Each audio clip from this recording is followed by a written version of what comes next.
You probably have never heard about Okeluse, a community in Ondo State, but bandits struck hard.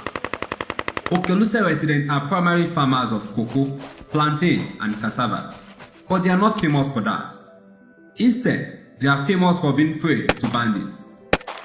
I set out to discover the real stories beyond the headlines. Who are the people of Okeluse, and what makes them attractive to bandits? When I got to the Ondo State local government park, from where I would board the bus to my final destination, I started negotiating a fare with a cabman. It was as talkative and jovial as most drivers are, telling us why 6,000 naira is the perfect fare for the 1-hour trip to Okeluse. We agreed, and he told us he would be right back, but he never returned. Puzzlement became impatience and then anger. A fellow driver was kind enough to inform us that the driver was unlikely to return because nobody wanted to go to Okeluse, no matter how attractive the fare was. People died or disappeared too often to make the risk worthwhile. Other people at the park started chiming in. Either as they kill people, they burn people farm for Okeluse. Àwọn darandaran fẹ́ gba ilẹ̀ wa ni, ìjọba ò dẹ̀ ṣe nǹkan kan sí, meaning the herders want to take away our land, and the government is not doing anything about it. Finally, I got a bike man who thought the risk was worthwhile and assured me everything was alright. On the contrary, the speed and the stories he told me said nothing is alright. Was I scared? Yes.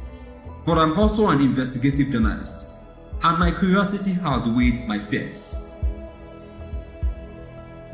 On the 1-hour bumpy ride to Okeluse community, we did not pass a single vehicle, nor were there roadblocks or signs of any security presence. We arrived and were welcomed by Babaloja of Okeluse. Well, it was barely a welcome, as they already sat us down in a small bar, where he informed us that the former local government chairman of Okeluse had just been kidnapped while driving down the same road that brought me to the community. I nodded sympathetically because I could not speak. My throat was choked with fear, because that could easily have been me. But as I questioned the questionable bravado that made me continue this journey, I was also overwhelmed by the reality that this fear that has made it impossible for me to speak is the everyday reality. The fear in the people was palpable. You could almost touch it. Loud laughter was scarce, and the occasional smiles were laced with anxiety and uncertainty. I barely slept throughout my first day stay in Okeluse, and I knew I was not alone. Sleep for the residents of this community is the luxury reserved for the protected. They were not, and they knew it. As locals walked me through burnt-out farms and took me to visit victims' abandoned homes, the story was the same: pain, desperation, and fear. Popular Destiny built the only force station in the community and was killed on the spot during a raid.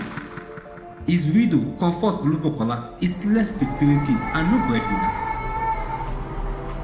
Amuja Olawale, a cocoa farmer, was shot in the leg while on his farm early one morning in April, and the family has not remained the same. Olawale is still at Federal Medical Center in Ondo, where he is fighting to keep his leg and stay alive. For the first time in 40 years, his cocoa farm is abandoned. The risk is not just worth it. Okeluse was kidnapped on his way back from the farm. He paid 500,000 naira to regain his freedom, monies that he borrowed from the community. He now works as a laborer to pay back the loan because his farm was also burned to the ground. The community have come together to create a pool of funds for ransom payment, and it is from this fund that Okeluse received his ransom loan. He has to pay back because there will be another victim who requires a similar loan. According to the elders of the land, if they keep paying ransom and don't fight back, their ancestral land will not be taken away. If you are wondering, yes, Okeluse has a police post comprising exactly 2 officers, one of whom is only a constable and unable to carry any weapon. Nowhere near enough police to protect the community or even respond if there's a crisis. Definitely not enough to instill any confidence in me as I documented the painful experiences of the residents of this farming community. According to the State Police Command, Okeluse is at peace. The crisis has been dealt with, and banditry and kidnapping were a thing of the past. Clearly, this is not so, as Ayeni, Amuja, and Popular Destiny's widow, Comfort Olubokola, and many others will tell you.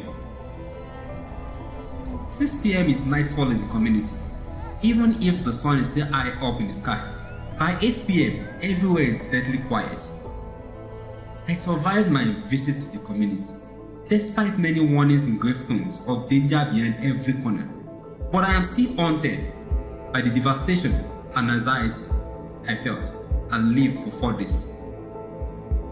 Would I do this again? Probably, because that's my job as an investigative journalist, to elevate the stories of that no one would otherwise see, to be the voice of the voiceless. My name is Olanrewaju Oyedeji, and I've been in the eye of the storm.